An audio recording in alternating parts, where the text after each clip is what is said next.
예, 반갑습니다. 네, 안녕하세요. 예, 예, 지금 다시 이렇게 청장으로 오신 이후에 4년 가까이 흘렀는데, 청장님이 연수구 개청 이후에 첫 시연을 시작해가지고 아마 연수구에서는 지방자치 역사를 함께 온 사람이잖아요. 그 바람에 중앙은 전혀 모릅니다. 모릅니까? 어떻습니까? 그런 이렇게 본인의 역사와 함께 이렇게 연수구를 바라볼 때 한번 대자적으로 바라볼 때 어떻게 많이 발전했습니까? 연수구는 이게 물질적 토대와 실질적인 그 어떤 자원, 인간 자원에 대한 이런 성장에 있어서 아마 대한민국에서 첫 번째로 가장 성장세가 큰 동네가 아닌가 싶습니다. 그럴 수밖에 없었던 것은 이 물질적 성장세에서는 이 남동공단, 이제 남동구에 있는데 남동공단의 배후 배드타운으로 원래 구성된 한 20만 정도의 규모의 도시였습니다. 그러니까 실제로 생산 기지가 전혀 존재하지 않던 도시였는데 이 갯벌을 매립했다라고 하는 환경적 훼손의 문제는 있지만 어쨌든 간에 송도 신도시가 이게 구축이 되면서 약 15년의 역사를 통해서 대한민국 최고의 경제자유 구역이 되고 이곳에 공항의 근접성으로 인해 가지고 우선 삼성바이오, 셀트리온 등 특히 이번 코로나 때 아주 각광을 받고 있는 바이오 산업의 클러스터가 여기에 되면서 아주 그 유능한 R&D와 관련한 연구원이라든가 또 그런 대기업에 종사하는 젊은 청년층들이 직장을 향해서 우리 연수구의 다양한 형태로 이제 러시가 이루어지면서 이 물적 성장과 이 경제적 성장은 아주 뭐 대한민국의 최고로 급격한 성장을 이루었고 또 그런 자원들이 오다 보니까 이 속에서 지금 10개가 넘는 국내 대학과 외국 대학이 지금 우리 연수구에 들어와 있습니다. 그러니까 이런 인적 자원들을 양성할 수 있는 어떤 그런 고등교육기관들이 존재하면서 이게 대개가 그 도시에 대한 경쟁력을 얘기할 때 가장 많이 얘기하는 게 결국은 교육에 대한 문제가 굉장히 중요하고 그다음에 일자리 문제가 가장 중요한데 이런 단위들이 형성이 되면서 제가 아까 말씀드린 물질적 성장력과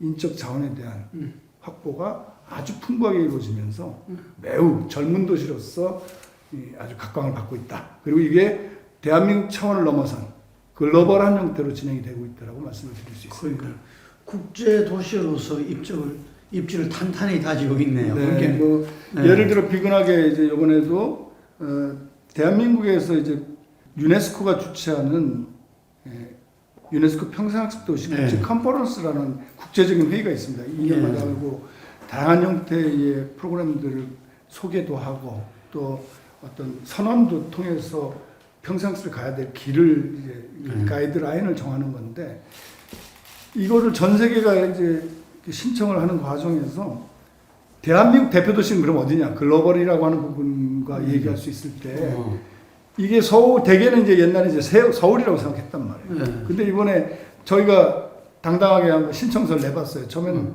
잘 될 거라고 생각을 못했어요. 왜냐하면 1차가 북경, 베이징이었고 2차가 멕시코 시티였고 그다음에 아일랜드의 코크라고 하는 아주 유명한 교육도시입니다.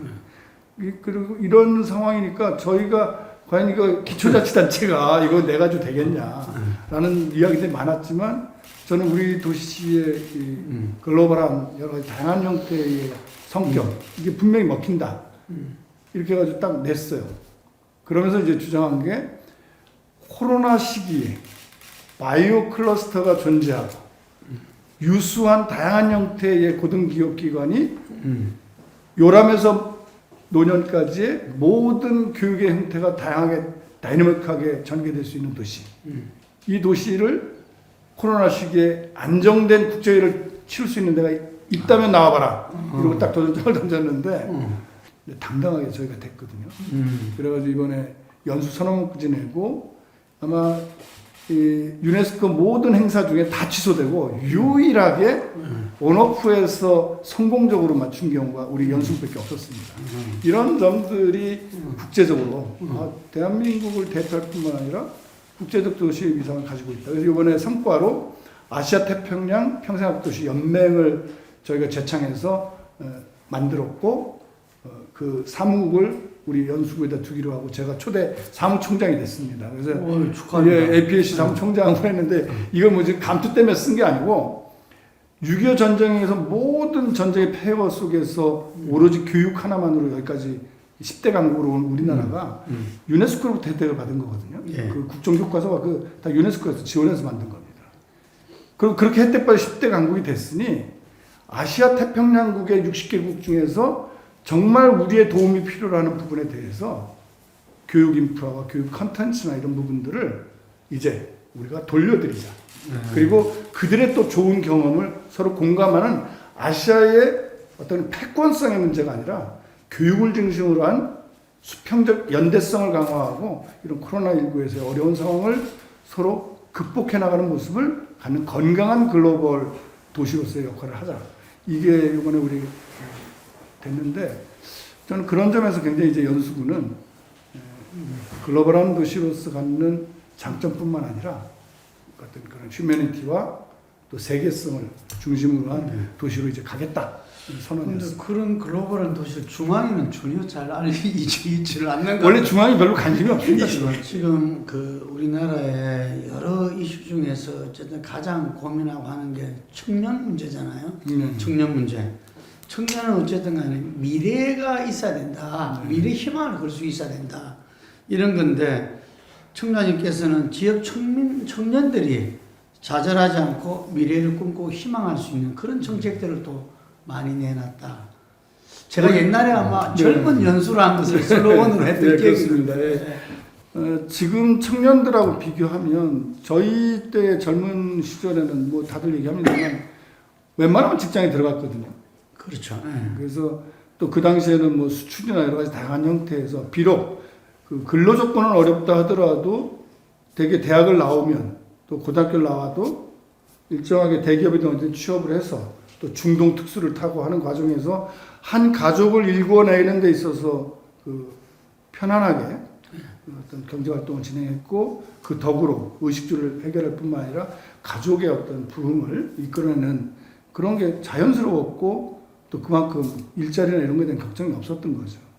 그런데 지금의 청년에게 있어서는 그런 비전과 실제 그걸 감당할 만한 일자리들이 우선 다양하게 존재하지 않는다는 어려움이 있는 거죠. 그 다음에 이런 부분에서 또 설사 일자리를 만들더라도 단기적인 일자리거나 실제 그 급료로 자기 기초생활도 하기 어려운 상황에 내몰려 있는 거죠.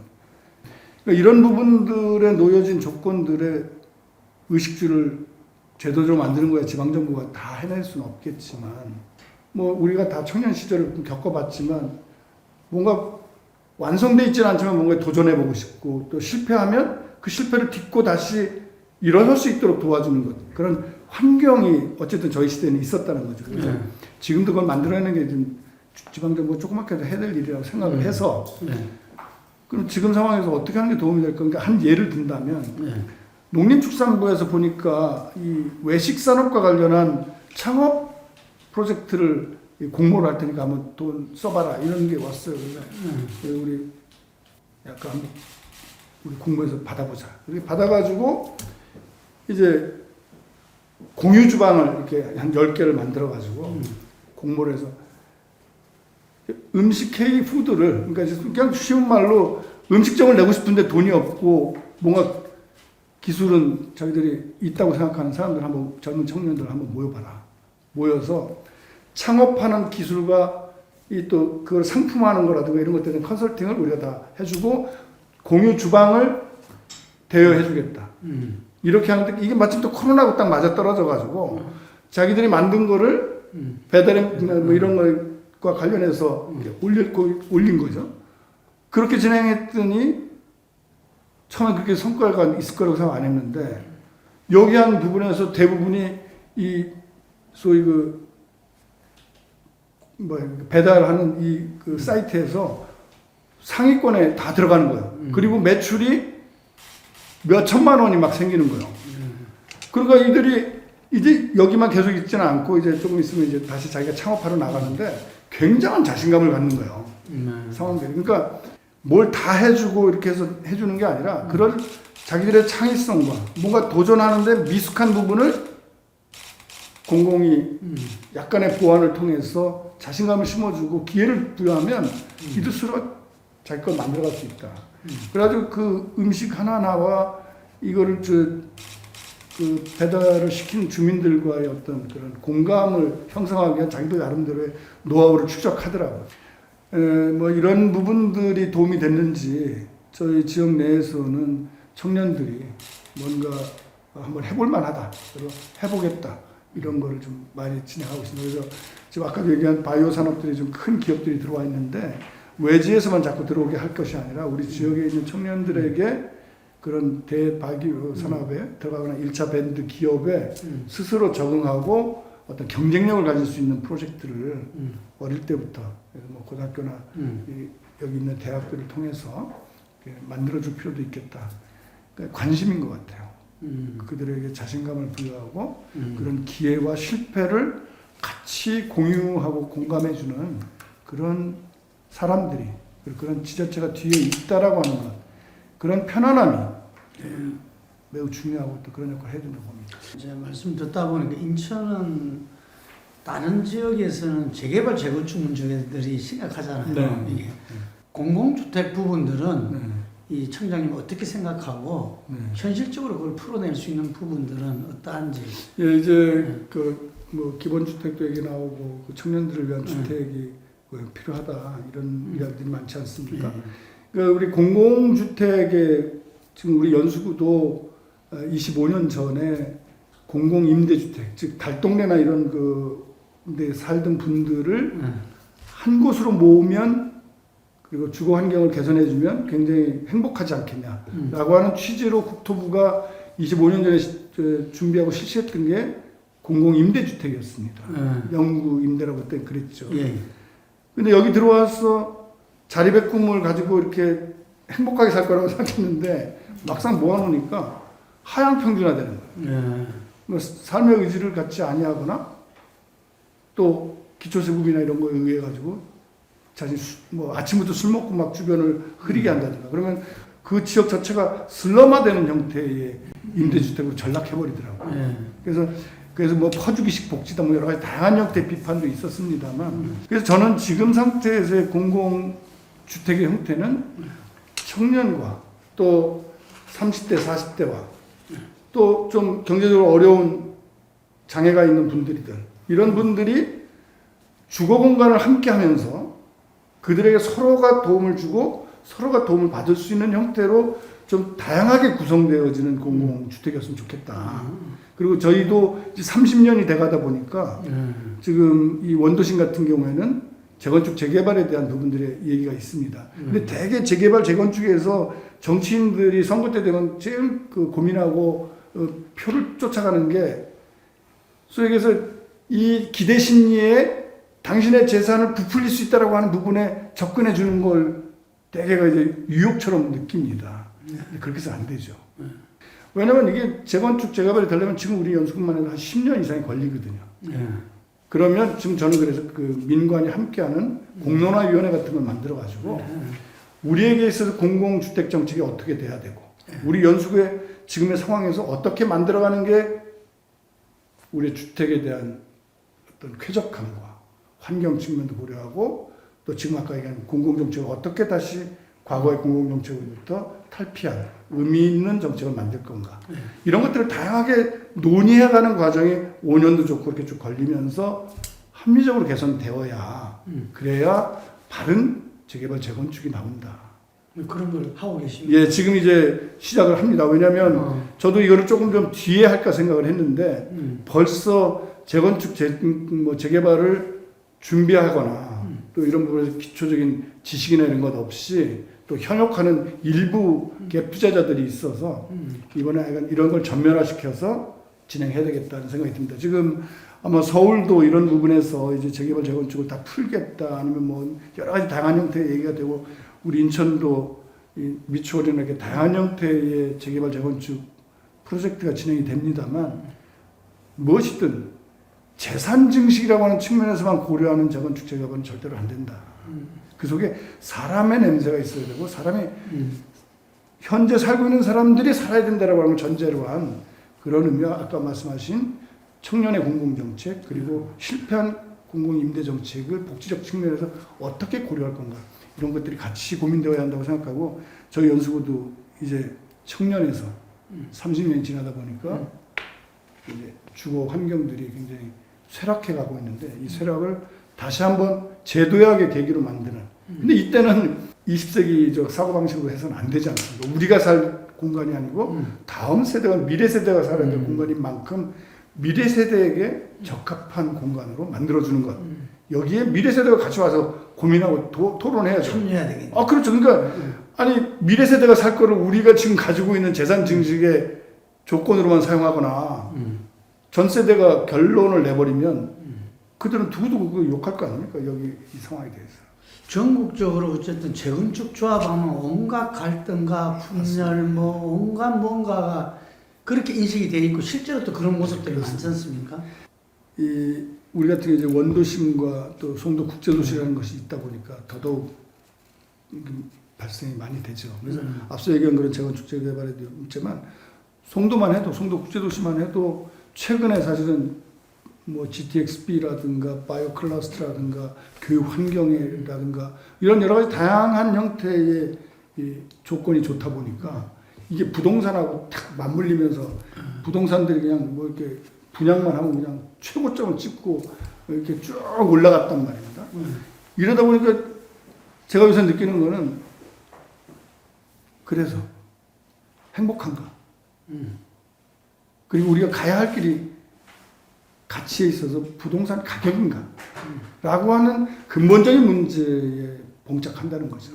저는 그게 틀렸다는 게 아니라 그거는 모든 행위의 결과여야지. 그러니까 그 선행된 것, 경제와 부동산과 이런 데만에 관심해서 그 도시가 경쟁력을 갖는 것이 아니라 교육과 예술과 문화와 함께하는 연대정신과 나눔과 기부가 이루어지고 이런 보다 더 삶을 윤택케 하고 그 다음 세대를 위한 즉 자연과 인간이 공존하고 지식을 자신만을 위해서 쓰는 것이 아니라 모든 일과 함께 공유하려고 하는 자세 그 다음 문화예술로 공감하는 능력 그리고 나눔과 배려를 통해서 약자들을 보호하려고 하는 그런 가치관을 갖는 21세기에 맞는 도시로 가야 그거에서 경쟁력이 있고 그래서 집값이 오르고 하는 걸로 가야 맞는 게 아니냐. 그래서 그냥 뭐 GTX가 들어오고 무슨 그렇게 해가지고 호재다. 이것만으로 이해하게 되는 도시로 평가를 받고 싶진 않다. 이게 제 개인적인 생각입니다. 그 점에서 좀 궁금한 게 있는데요. 맨 처음에 구청장 될 때도 이 본래 연수구가 보수가 세잖아요. 네. 이게 생대에서 그때 이게 어떻게 됐어요. 근데 작년 18년도 같은 경우는 전체적으로 민주당 바람이 전국적으로 불었다 이렇게 볼 수 있는데 어쨌든 송도에서 이 상당한 이렇게 지지의 역전이 벌어졌지 않습니까? 요즘 송도 어떻습니까? 그냥 지금 평균 연령이 35세 정도 됩니다. 지금 송도가요? 네, 35에서 37세 그래서 전국적으로 굉장히 젊은 도시라고 볼 수 있습니다.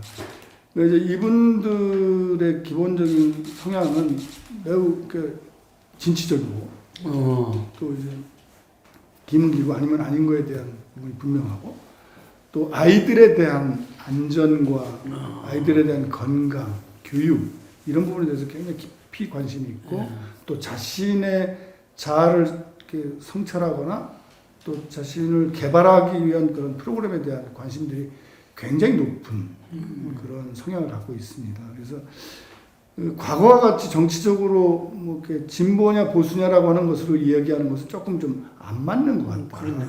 네, 그래서 아마 앞으로의 이분들의 정치적 어떤 갈름은 무엇보다도 자신의 삶을 행복하게 하는 조건이 뭐냐라고 하는 부분에 잘 부합하는가, 정치가 부합하는가, 그리고 또 그렇게 어떤 공권력이라고 하는 부분이 자신이 기대하는 행복에 근접하려고 노력하고 있는가, 그런 아젠다를 이야기하고 있는가?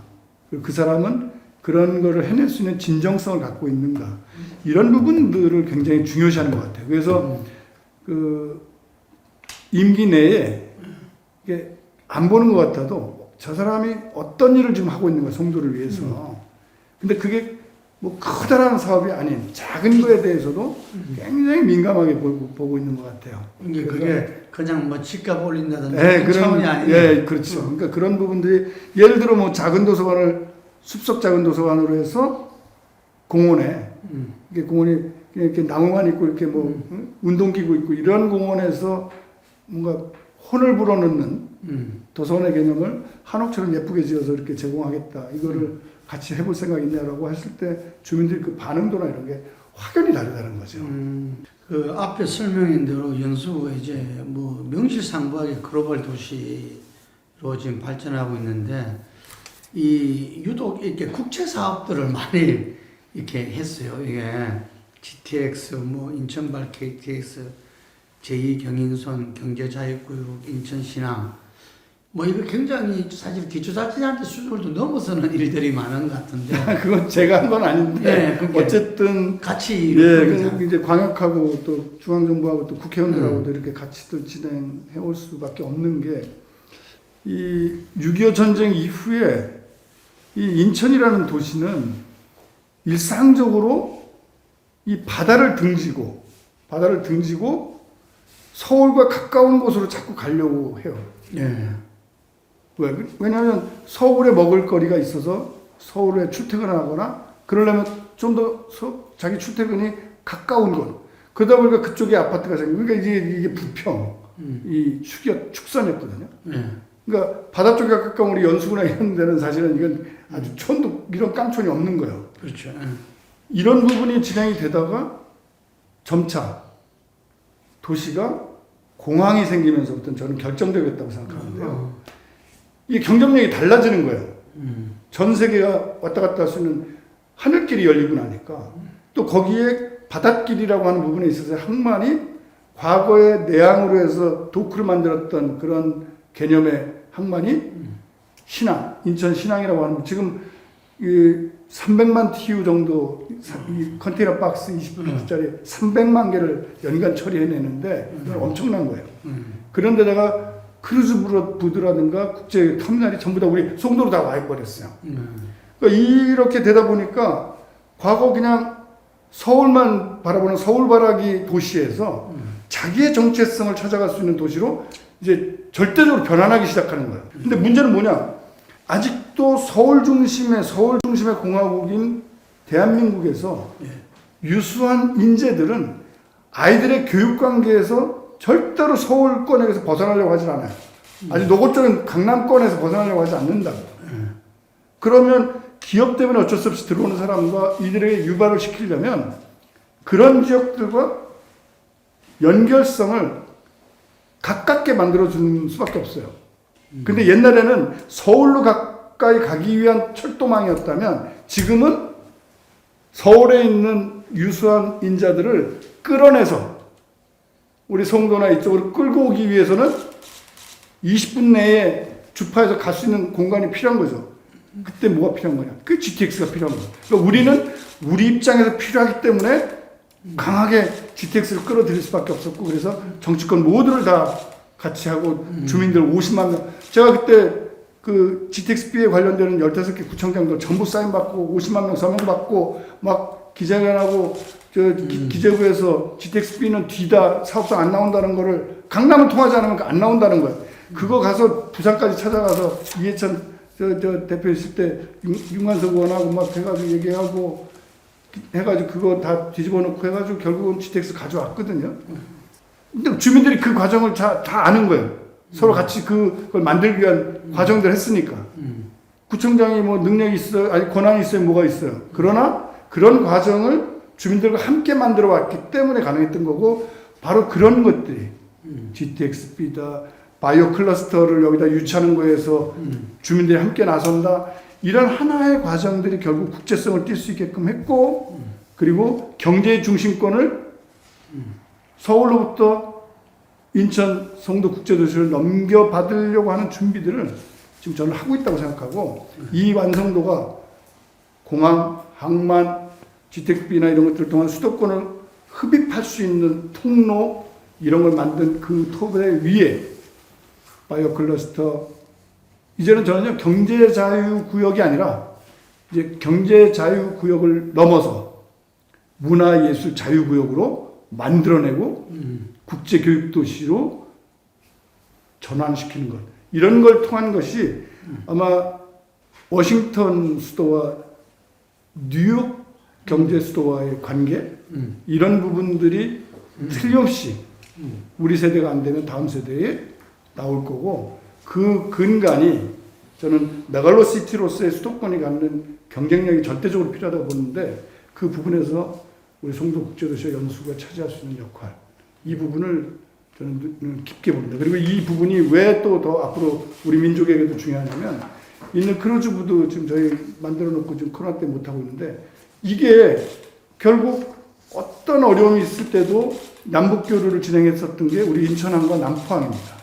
그래서 인천항과 남포항을 크루즈로 연결하면서 중국과 일본까지 연결하는 대동북아시아 크루즈 라인을 구축함으로 해서 서해가, 황해가 평화의 바다로 전쟁의 바다와 죽음의 바다에서 평화의 바다로 만들어가는 것 그것까지도 우리 인천과 연수가 해낼 수 있는 그런 토대를 만들었다. 그래서 저는 그런 의미에서 우리 연수구를 단순히 변방이 아니라 이제 21세기를 넘어 앞으로의 100년을 책임질 그런 도시다. 제가 그 유네스코 학습도시는 아까 이야기 충분히 들었는데 네. 궁금한 게 우리 미래 산업이 바이오 산업이 우리 네. 미래 산업에 중요한 역할을 하게 될 건데 바이오 클러스터가 지금 연수구에 조성되고 있다. 예, 예. 근데 여기 대해서 좀 그 이야기 듣고 싶어요. 예, 이런 겁니다. 그러니까 이제 초기에 셀트리온과 지금 삼성바이오와 SK 사이언스까지 지금 다 들어와서 이제 구축되어졌는데 지금 현재 사실은 이 부분이 시밀러, 그러니까 모방약, 특허가 이제 해제됐거나 한 모방약 그리고 또 그 약을 개발한 거를 생산해내는 생산기지 요런 거에 머물러 있어요. 그러니까 우리나라 바이오 산업이 굉장히 그 양적인 측면에서는 이게 전자산업하고도 비슷한데요. 그러니까 실질적인 노하우나 특허권은 미국이 다 갖고 있고 어떤 반도체 메모리 생산 공장들을 CMO 이런 식으로 해가지고 우리가 가져왔잖아요. 그러면서 이제 기술을 축적하고 해서 지금의 형태까지 올라온 거란 말이에요. 그러니까 이 바이오 산업도 그런 과정을 거치는 것 같아요. 그러니까 지금은 단위 밀도당 이 생산 능력은 세계 최고인데 특허권을 갖거나 이런 약에서 신약을 개발하는 부분의 단계까지 못 갔거든요. 그러면 이제 앞으로 뭐가 필요하냐? 이런 기술을 축적해가면서 특별한 신약을 만들어낼 수 있는 기술 인력들의 실험 공정과 다양한 임상 경험들이 필요할 거 아니에요. 그거를 연수구에다 만들자는 게 K-바이오 클러스터였습니다. 이게 뭐냐면 모더나가 바로 미국의 이런 바이오 클러스터의 혜택을 받아서 이번에 만든 거거든요. 그러니까 그런 회사가 우리나라에도 나오게끔 하자. 이건데 이제 그거를 중앙정부와 우리 인천시를 포함한 우리 지방자치단체가 약 5천억 정도를 투입해가지고 의미 있는 신약을 개발할 수 있는 조건 그리고 임상 경험이 가능한 병원 이런 다양한 형태를 구축하자 이렇게 하고 있고 국제적 관계에서의 경쟁을 통해 가지고 짧은 시간 내에 파이자, 모더나 이런 데와 기술을 어깨를 나란히 하고 신약을 만들어가는 국가적 핵심 고리가 송도에서 진행되고 있다 이렇게 말씀드릴 수 있습니다. 그리고 그 기후 대응과 탄소 중립 적용하는 네. 개념이 없던 시절에도 네. 이 부분에 많은 관심을 갖고 그걸 한 걸로 알고 있는데 지금 송도는 좀 특별하잖아요. 그 네. 기후 위기에 있어 가지고는 어떻게 진행되고 있습니까? 예, 뭐 잘 아시다시피 저도 얘기 드렸습니다만 이 갯벌 이 수천만 년 전에 이렇게 만들어진 갯벌을 단숨에 그냥 일거에 이 저 돌덩이하고 흙을 집어넣어가지고 그 생명체를 다 죽여버리고 세운 도시입니다. 그러니까 사실은 반환경적 도시라고 할 수 있죠. 송도. 예. 그래서 지난번 민선 5기 때 제일 먼저 환경의 중심 도시로 다시 탈바꿈하자 이런 모토하에 그때 당시에 이제 지금 송영길 대표하고 또 중앙정부하고 해서 GCF 그린 클라이밋 펀드 그러니까 전 세계가 함께 펀드를 조성해서 기후 변화 위기에 대처하자라고 하는 그런 국제적 기구를 실질적으로 그런 자금을 통해서 저개발국이나 이런 부분들이 탄소를 저탄소로 이렇게 개발할 수 있도록 하는 어떤 다양한 형태의 사업들을 지원해 줄 수 있는 그런 기구를 우리 연수구에다 유치하자. 이렇게 해가지고 지금 현재 GCF가 유치가 돼 있죠.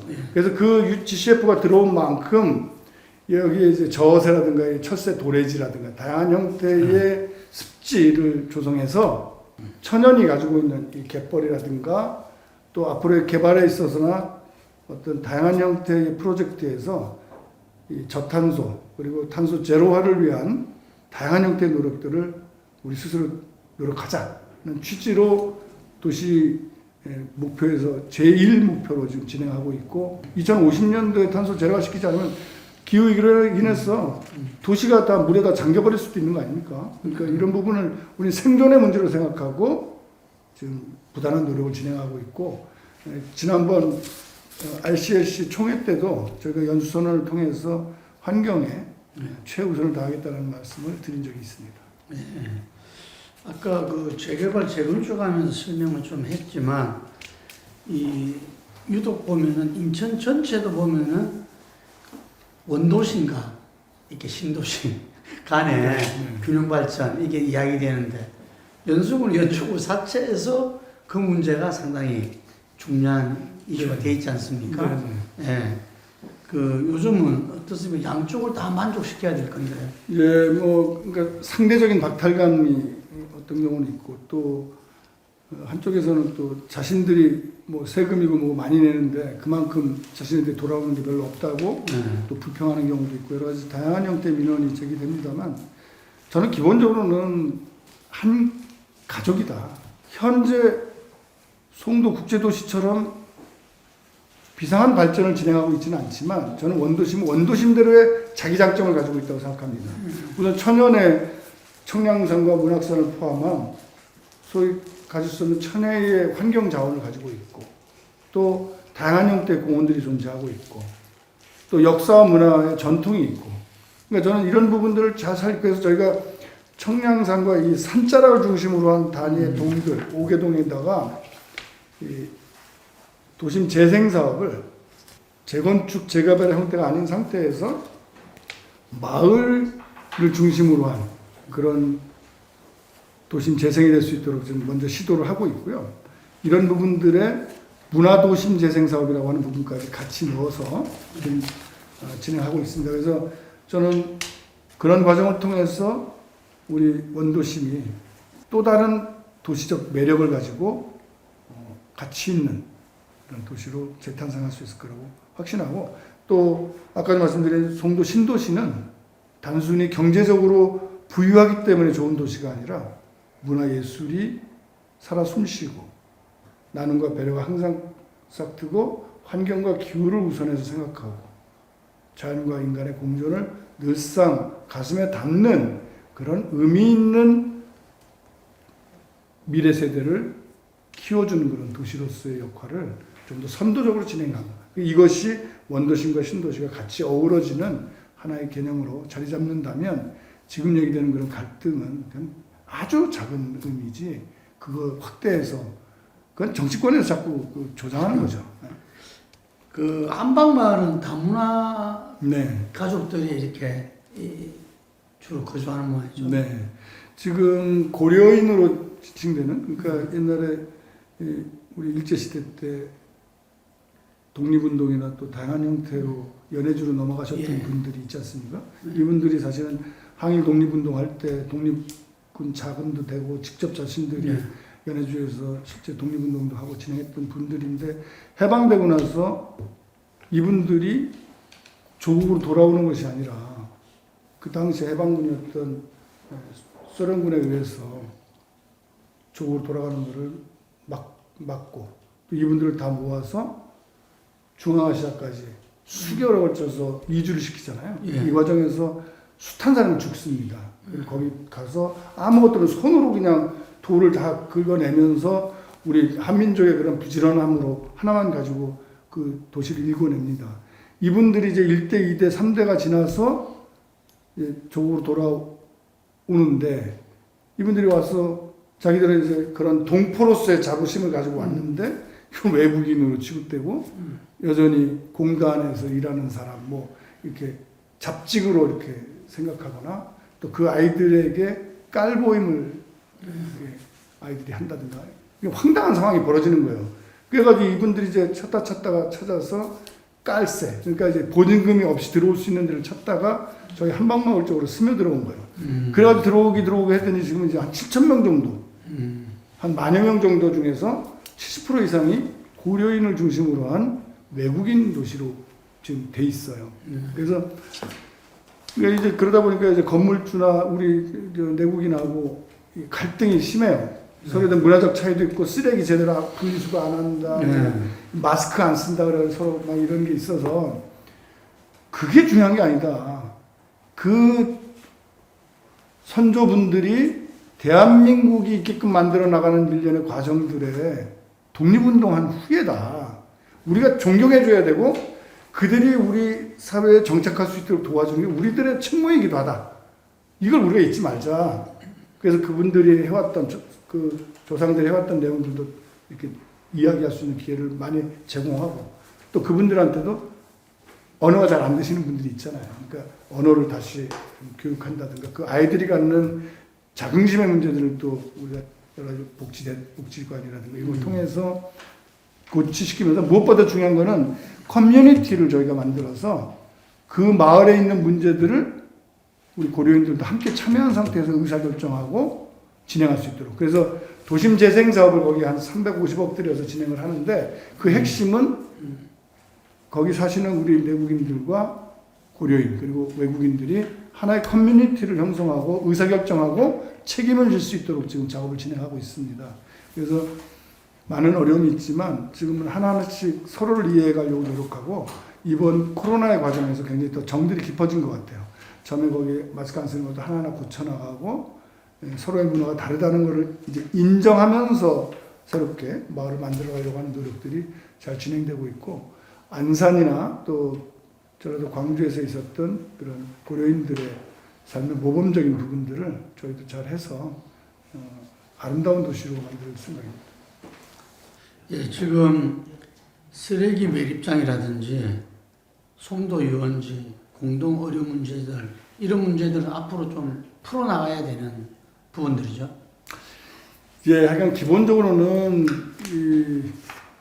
이제 생매립, 그러니까 쓰레기 있는 그대로 매립하는 거는 그건 안 맞아요. 그러니까 저희 탄소 제로화를 시켜야 되는 국제적 관계에서 보더라도 그리고 쓰레기 감량의 차원을 넘어서서 이 어떤 획기적인 방식들을 만들어내야 되고 그런 점에서 이 쓰레기 매립지를 종료하겠다라고 하는 인천시의 입장은 그건 전 굉장히 옳은 거고 이거에 서울과 경기가 딴 생각하지 말고 확실하게 진행해야죠. 그리고 서울도 하겠다. 근데 지금 당장 어디로 할 건가에 대한 부분에 약간의 유예만 줘라라고 한다든가 그렇게 좀 솔직하게 나와야지 말은 번지르하게 하면서 결국은 그냥 남아있는 거 그냥 내 임기까지는 관심 없으니까 그냥 쭉 그냥 쓰려고 하면 그건 못된 거잖아요. 그러면 안 되고 근데 이제 그런 과정에서 이제 소각장의 형태를 놓는 문제로 이제 인천시와 이제 기초자치단체가 좀 고민이 좀 있는데 그건 충분히 해결할 수 있을 것 같아요. 그리고 또 제가 해결할 수 있는 대안을 이 권역별 형태에서 소각장으로 이미 제안하고 있고 또 이거에 대한 용역을 좀 진행하고 있어서 시하고도 좀 원만하게 진행할 거라고 봅니다. 이건 어디까지나 그 발생지 원칙과 그러니까 쓰레기 버린 사람이 쓰레기 처리하도록 해야 될 거 아니에요. 그러니까 이제 이런 부분에서 합리적인 위치 선정과 또 거기에 따른 책임의 문제 이런 것들을 좀 얘기하고 있는데 잘 될 겁니다.